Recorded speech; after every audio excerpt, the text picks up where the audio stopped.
الشيطان الرجيم بسم الله الرحمن الرحيم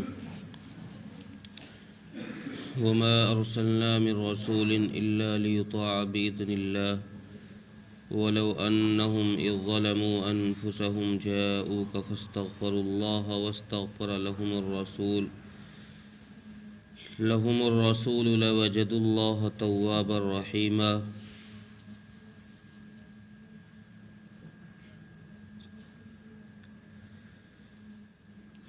پچھلی 5 آیتوں سے 4 آیتوں سے یہ 5ویں آیت ہے. رسول اللہ صلی اللہ علیہ وسلم کی اطاعت کی ترغیب دی جا رہی تھی کہ اللہ کے نبی صلی اللہ علیہ وسلم کی اطاعت کرو اور ان کے حکم کے مطابق کام کرو، عمل کرو. اور اس آیت میں اس معاملے کو اللہ تبارک و تعالیٰ نے ایک ضابطے کے طور پر بیان فرما دیا کہ ہم رسولوں کو بھیجتے ہی اس لیے ہیں کہ ان کی اطاعت کی جائے. اللہ تبارک و تعالیٰ دنیا میں نبیوں کو، رسولوں کو اس لیے بھیجتے ہیں کہ اللہ تبارک و تعالیٰ خود ان کی اطاعت کا حکم دیتے ہیں کہ بھئی ان کی بات مانی جائے، یہ جو کام کہیں وہ کام کیا جائے، جس کام سے تمہیں روکے اس کام سے رکا جائے. اس لیے اللہ تبارک و تعالیٰ نے نبیوں کو بھیجا ہے. تو یہاں یہ ضابطہ عام کر دیا کہ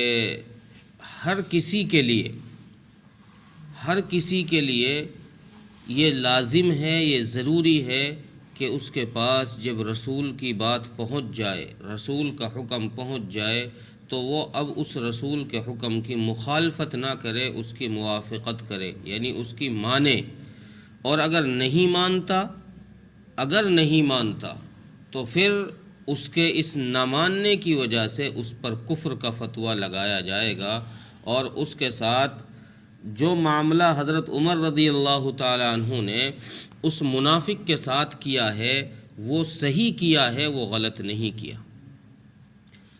جس کی گردن حضرت عمر رضی اللہ عنہ نے اڑائی ہے رسول کی نافرمانی کی وجہ سے، تو فرماتے ہیں کہ یہ معاملہ صحیح کیا ہے حضرت عمر نے، کوئی غلط نہیں کیا. اس لیے کہ اللہ تبارک و تعالیٰ نے جب حکم ہی دیا ہے رسول کی اطاعت کا تو رسول کے کسی فیصلے کا نہ ماننا گویا کہ رسول کی اطاعت ہی نہ کرنا ہے. اگر تم اطاعت کرتے تو پھر رسول کے فیصلوں کو بھی مانتے. اور آگے اللہ تبارک و تعالیٰ نے ایک بہت مفید مشورہ دیا. اللہ تبارک و تعالیٰ نے مشورہ یہ دیا کہ اگر کہیں کوئی معاملہ تمہاری زندگی میں ایسا ہو جائے کہ تم سے غلطی ہو گئی، رسول کی، اللہ کی نافرمانی تم سے ہو گئی، تو اب کام کیا کرو کہ اب جھولی پھیلا کر اللہ کے سامنے آ جاؤ. اب اس میں تاویلیں مت کرو، اب لوگوں کے سامنے اس میں تاویلیں مت کرو، یعنی بات کو گھماؤ پھراؤ مت کہ میرا مقصد تو یہ تھا، میں تو یہ کہنا چاہ رہا تھا، میں تو یہ کہہ گیا تھا، زبان سے یہ الفاظ نکل گئے، میرا مقصد بالکل نہیں تھا، ارادہ نہیں تھا ان الفاظ کے کہنے کا، یہ تو بس ویسے ہی الفاظ نکل گئے. اب بات کو گھماؤ نہیں. اللہ فرما رہے ہیں کہ جیسے ان منافقوں نے بات گھمائی ہے کہ ویسے تو اندرونی بات تو یہ تھی کہ یہ رسول اللہ صلی اللہ علیہ وسلم کے فیصلے سے مطمئن نہیں تھا، اس کو اطمینان نہیں تھا، اس لیے فیصلہ کروانے گیا تھا حضرت عمر رضی اللہ عنہ کے پاس میں. حضرت عمر نے جب گردن اڑائی اب ان کو اپنی غلطیوں پر احساس ہوا کہ یار یہ تو معاملہ غلط کر دیا ہم نے، رسول کی نافرمانی کر دی. تو اب چونکہ لوگ ہم پر ملامت کریں گے، الٹا ہمارا ہی تو آدمی چلا گیا، ہمارے ہی آدمی کی گردن مار دی حضرت عمر نے، اور لوگ ہم کو ہی الٹا ملامت کریں گے کہ بھئی تم نے غلطی کی ہے، تم نے نبی کا فرمان نہیں مانا، نبی کا حکم نہیں مانا. تو اب انہوں نے تعویلیں کرنی شروع کری. نہیں جی نہیں، ہمارا مقصد یہ نہیں تھا کہ ہم نبی کی اطاعت نہ کریں، بلکہ ہمارا مقصد تو یہ تھا کہ نبی کی اطاعت اپنی جگہ پر ہے. ہم تو اس لیے حضرت عمر کے پاس گئے تھے کہ بھائی اگر نبی کے فیصلے کے مطابق عمل کیا جاتا تو ایک کے دل کے اندر کھٹاس پیدا ہو جاتی. بھائی فیصلہ چونکہ اس یہودی کے حق میں دیا تھا تو اس آدمی کا یہ جو قبضہ کر رہا تھا منافق اس کے مال پر، تو اس کے ہاتھ تو کچھ بھی نہیں لگتا، یہ خالی ہاتھ رہ جاتا. جب خالی ہاتھ رہتا تو اس کے دل کے اندر دکھ پیدا ہوتا. تو کہنے لگے کہ ہم تو اس لیے حضرت عمر کے پاس گئے کہ تاکہ کسی کے دل کے اندر دکھ ہی نہ رہے، اور حضرت عمر کوئی ایسا راستہ نکال دیں جس سے صلح ہو جائے دونوں میں، یعنی دونوں کو تھوڑا تھوڑا مل جائے اور دونوں کے پاس مال آ جائے. ہم تو اس لیے گئے تھے، ہم کوئی مخالفت تھوڑی کرنے گئے تھے. تو اللہ فرما رہے ہیں کہ پھر یہ تعویل مت کرو، جب تم نے غلطی کر دی تو اب غلطی کر دی، اب تمہاری غلطی کی سزا یہ ہے کہ تم اب واپس آؤ، پلٹو اور اللہ کے سامنے استغفار کرو، رسول اللہ صلی اللہ علیہ وسلم کے سامنے جاؤ، آپ کے سامنے جا کر اپنی پگڑی آپ کے قدموں میں رکھ کر کہو کہ یا رسول اللہ ہم سے غلطی ہو گئی ہے، ہم نے غلطی کر دی ہے، آپ اپنے رب سے ہمارے لیے دعا کر دیجیے، آپ ہمارے لیے استغفار کر دیجئے.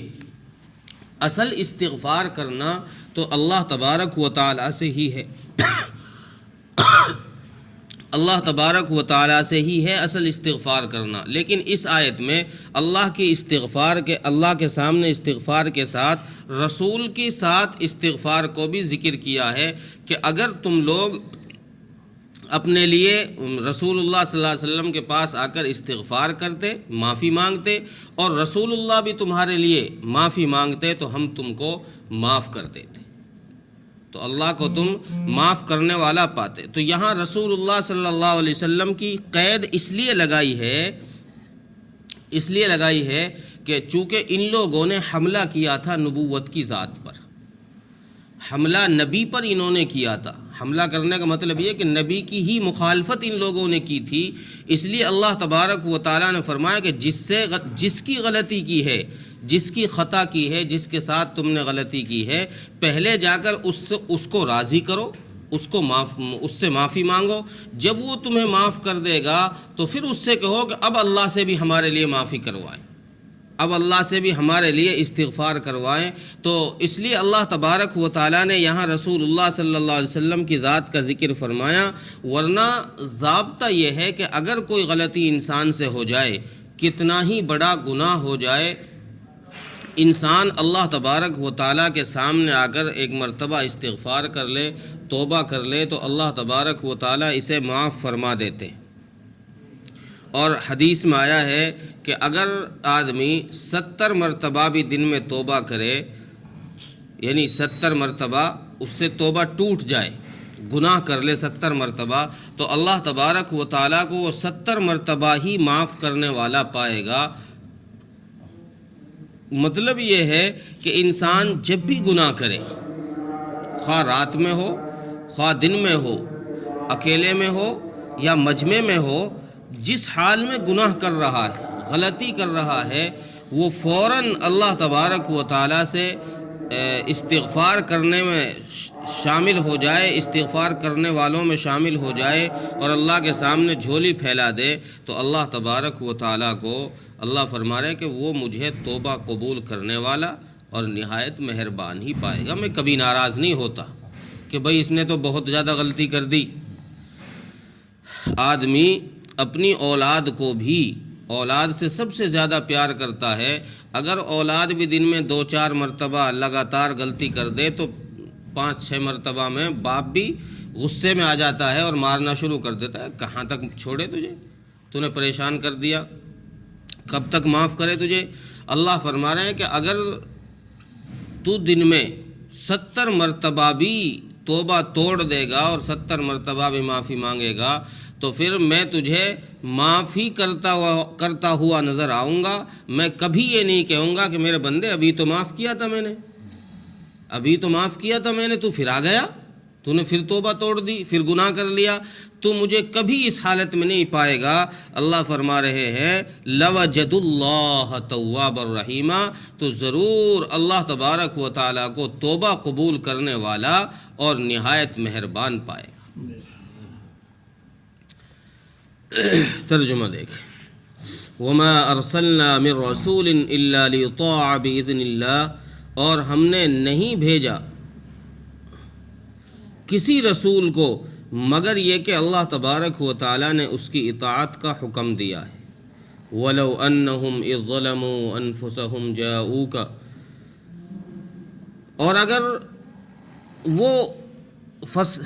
اور اگر وہ اس وقت آپ کے پاس آ جاتے جب انہوں نے اپنے اوپر ظلم کیا، یعنی جب انہوں نے غلطی کی، وہ اسی وقت آپ کے پاس آ جاتے تو فَاسْتَغْفَرُوا اللَّهَ، اور آپ کے پاس آ کر اللہ تبارک و تعالیٰ سے استغفار کرتے، معافی مانگتے، وَاسْتَغْفَرَ لَهُمُ الرَّسُولُ، اور رسول بھی ان کے لیے استغفار کرتے،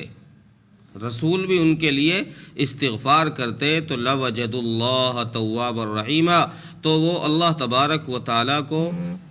توبہ قبول کرنے والا نہایت مہربان پاتے۔ اللہ تعالیٰ عمل کی توفیق عطا فرمائے۔